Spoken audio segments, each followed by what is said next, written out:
स्वागत है आपका बिग ब्रेकिंग में। मैं हूं आपके साथ श्रुति श्रीवास्तव और अबू धाबी में नमो नारायण यानी कि लगातार कवरेज आपको न्यूज 18 दिखा रहा है। यूएई में आज सबसे बड़े हिंदू मंदिर का पीएम मोदी उद्घाटन करने वाले हैं और सनातन का दुनिया को संदेश भी दिया जाएगा। प्रधानमंत्री नरेंद्र मोदी संयुक्त अरब अमीरात यानी कि यूएई के 2 दिन के दौरे पर और इस दौरान पीएम मोदी आज हिंदू मंदिर का उद्घाटन करेंगे।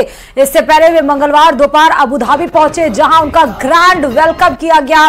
गॉड ऑफ ऑनर भी पीएम मोदी को दिया गया। 2014 में पीएम बनने के बाद तीसरा दौरा 8 महीने में पीएम मोदी का यूएई से है। यूएई और इंडिया के बीच यानी भारत के बीच में रिश्तों को और मजबूत करना, चाहे वो नेशनल इंटरेस्ट में हो या फिर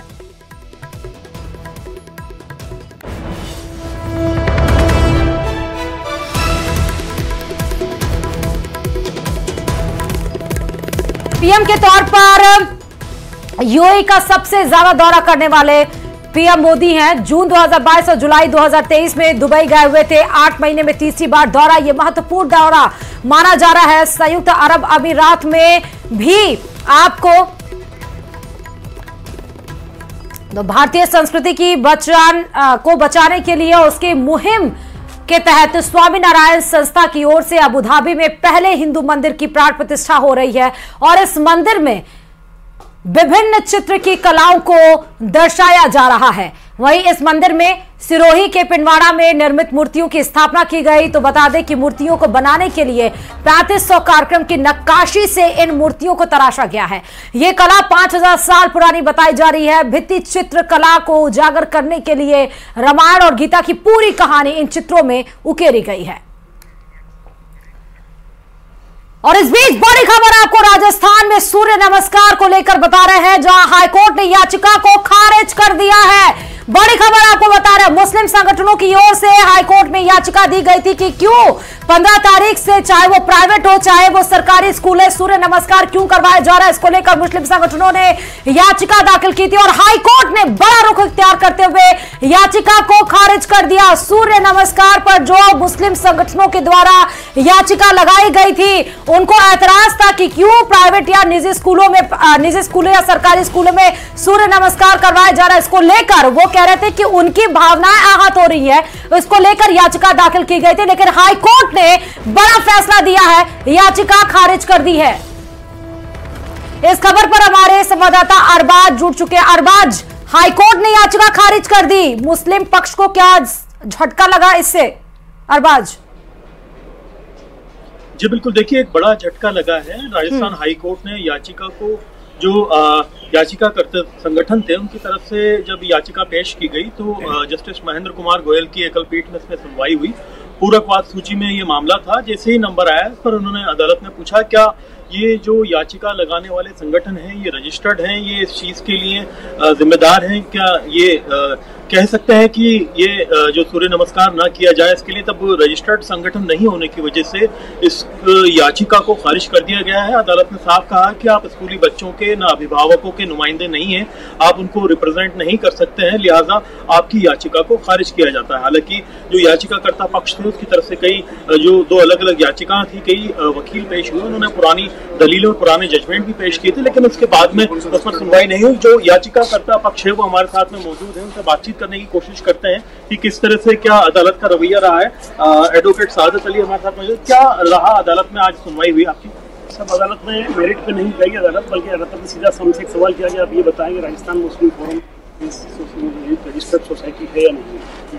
तो ये फैक्ट है, गुड फैक्ट है कि Rajasthan Muslim forum is not registered society and the court said that if the society is not registered the registration is not mandatory. और इसी मेंटलिटी के ऊपर ही उन्होंने कहा कि आप इसको अमेंड करें या इसको जो भी करना चाहें, उसको 1 तारीख दे दी उन्होंने 15। तो अभी मतलब आपको 1 तारीख दी गई है मार्च की और 15 तारीख को सूर्य नमस्कार के आदेश हैं राज्य सरकार की तरफ से, लिहाजा जो बहिष्कार करने की बात की जा रही थी उसको लेकर के क्या स्टेटस रहेगा? देखिए सर, मैं तो एज एन एडवोकेट कोर्ट में एक्टिव हूँ। बहिष्कार करने की जो बात है वो मुस्लिम ऑर्गेनाइजेशन और सोसाइटीज हैं, तंजीम है, वो बैठ के फैसला करेंगे, जैसा भी होगा वो तय करेंगे। जी बिल्कुल, अदालतों में जो अगर देखा जाए 2015 में आप अदालत गए थे राजस्थान हाईकोर्ट, तब इस पर आपके पक्ष में फैसला दिया गया था, उसको लेकर अदालत में कुछ हमने कहा कोर्ट से ये बात कि 2015 के अंदर अजमत रसूल फाउंडेशन की तरफ से रिट फाइल की गई थी और अजमत रसूल foundation was also not registered, लेकिन कोर्ट ने कहा कि नहीं, पहले उन्होंने कर दिया होगा। मैं इस बात से बाउंड नहीं हूँ कि अगर उन्होंने पहले किसी कोर्ट में सोसाइटी को मेंटल लेवल मान लिखते हैं दिया है तो हमारे उसको आज उन्होंने कहा कि नहीं, आप कमेंट करिए या आपको ये भी कहा कि आप नुमाइंदे नहीं है स्कूली उन बच्चों के और अभिभावकों के जिनको आप मना कर रहे हैं। वो सेकंड रेट पिटिशन में काशिफ जुबैरी साहब की तरफ से एक सेकंड रेट पिटिशन थी और वो इन पर्सन थी। तो जब काशिफ जुबैरी साहब उसको आगे करने के लिए खड़े हुए तो उनसे भी ये कहा गया कि भाई आप क्योंकि किसी स्कूल में नहीं पढ़ते हैं और आपका कोई फंडामेंटल राइट का क्लेम नहीं हो रहा है। इस पर उन्होंने जवाब भी दिया कि साहब उनका भाई कोर्ट के अंदर पढ़ता है, सॉरी स्कूल के अंदर पढ़ता है। तो कोर्ट का कहना था कि भाई अगर स्कूल में पढ़ता है तो आपको एज एन एडवोकेट की कैपेसिटी में आना चाहिए था या एज ए लॉयर के साथ में आना चाहिए था, आप भाई को खुद को आना चाहिए, आप इन पर्सन नहीं आ सकते। ये कह के दोनों केसेस के अंदर उन्होंने तारीफ दी। आगे का जो पूरा मामला है वो मुस्लिम तंजीमें जो पिटिशनर्स थे वो सब बैठ तय करेंगे कि आगे क्या फैसला है।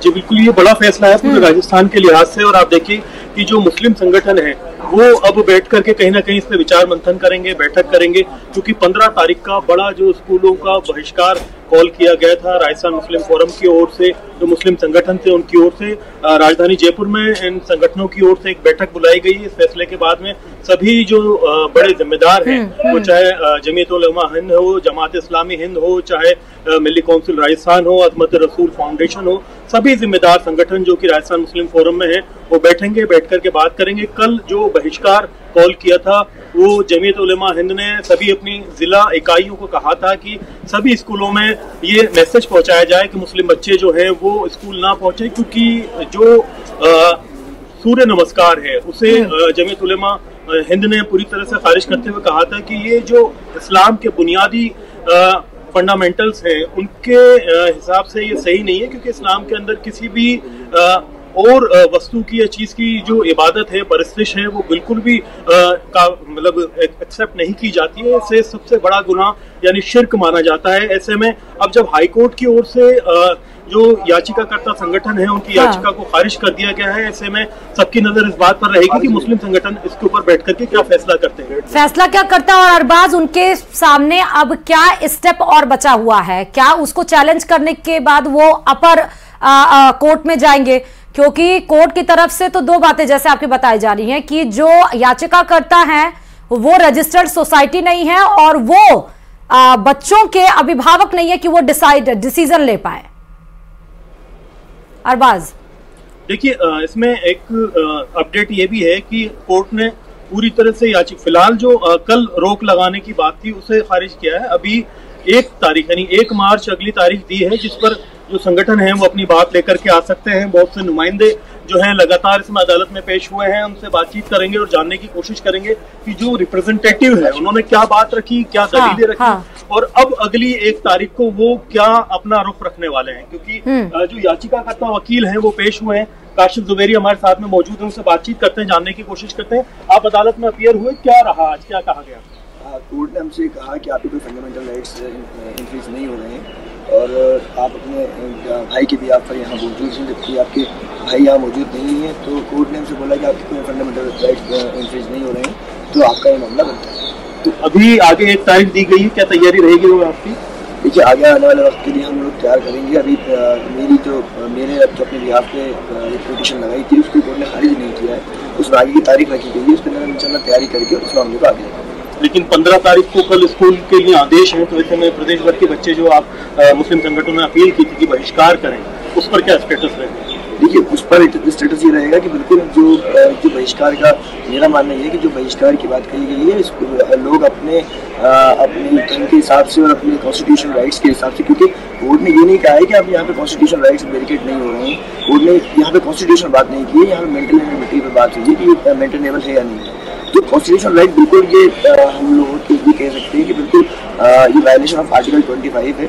लोगों को चाहिए कि लोग इसका बहिष्कार करें, जो ये करना चाहता है करें, जो नहीं करना चाहता वो ना करें। लेकिन अभी कोर्ट ने आपकी तैयारी के ऊपर सवाल उठाते हुए, देखा जाए संगठन रजिस्टर्ड नहीं थे या आपको ये माना कि भाई आप अपने भाई के अभिभावक या नुमाइंदे नहीं हो सकते हैं या इस तरह से पेश नहीं हो सकते। तो बेसिक जो आपकी तैयारी थी उस पर क्वेश्चन है, ना कि इस बेसिक आपकी। ठीक है अरबाज, बहुत बहुत शुक्रिया अरबाज तमाम जानकारी देने के लिए। बड़ी खबर आपको बताते हैं और एक और बड़ी खबर आपको जयपुर से बता दें कि शिक्षा मंत्री ने सूर्य नमस्कार किया है। दरअसल शिक्षा मंत्री मदन दिलावर बिना सूचना दिए ही एक स्कूल में पहुंच गए और सरकारी स्कूल में वो पहुंचे और उसके बाद उन्होंने सूर्य नमस्कार किया बच्चों के साथ।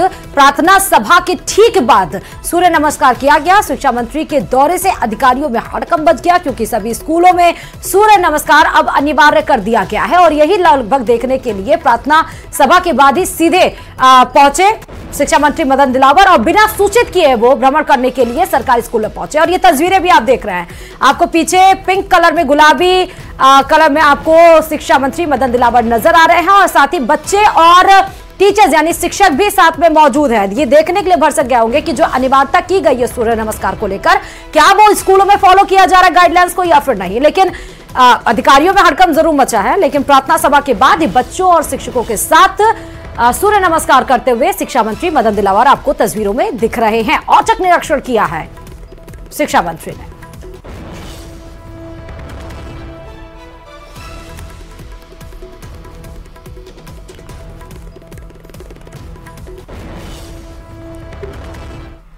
और जयपुर से एक और बड़ी खबर आपको बताते चले कि लोकसभा की चुनाव की तैयारियों में बीजेपी अब जोर शोर से जुट गई और इस क्रम में राष्ट्रीय महामंत्री सुनील बंसल आज अहम बैठक लेने वाले हैं। इस बैठक में आपको बता दें कि लाभार्थी संवाद पर भी चर्चा होगी इस बैठक में। साथ ही अटल संवाद केंद्रों पर सुनील बंसल इस बैठक को लेंगे और उसके साथ साथ लोकसभा प्रभारी के साथ संयोजक और सह संयोजकों की भी बैठक होगी। यहीं पर यह कार्यक्रम रुकेगा नहीं इस बैठकों का दौर, बल्कि आगे बढ़ते हुए लोकसभा चुनाव पर पार्टी रणनीति, भावी रणनीति और नारायण पंचारिया भी इसमें मौजूद रहेंगे। राजस्थान में इस बार फिर इतिहास रचने की तरफ आगे बढ़ रही है, ऐसा कहना है राजेंद्र गहलोत का। मुझे जोधपुर लोकसभा का संयोजक बनाया गया है और जो पार्टी ने काम दिया है सब कार्यकर्ताओं से समन्वय बनाकर, नेताओं से समन्वय बनाकर पार्टी को जोधपुर लोकसभा सीट बहुत अच्छे मार्जिन से हम जिताएंगे। आज हमारे राष्ट्रीय महामंत्री आदरणीय सुनील बंसल जी पधारेंगे और 3 तरह की बैठकें हमारे यहाँ पर आज होने जा रही है।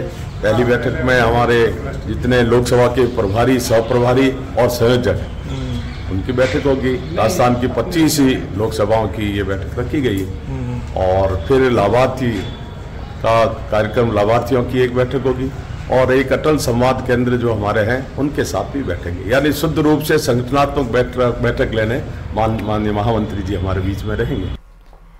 और इस बीच एक और बड़ी खबर आपको बता दें कि थोड़ी देर में सोनिया गांधी नामांकन करेंगी। राजस्थान से राज्यसभा के लिए पहली बार सोनिया गांधी का नामांकन दाखिल किया जाएगा।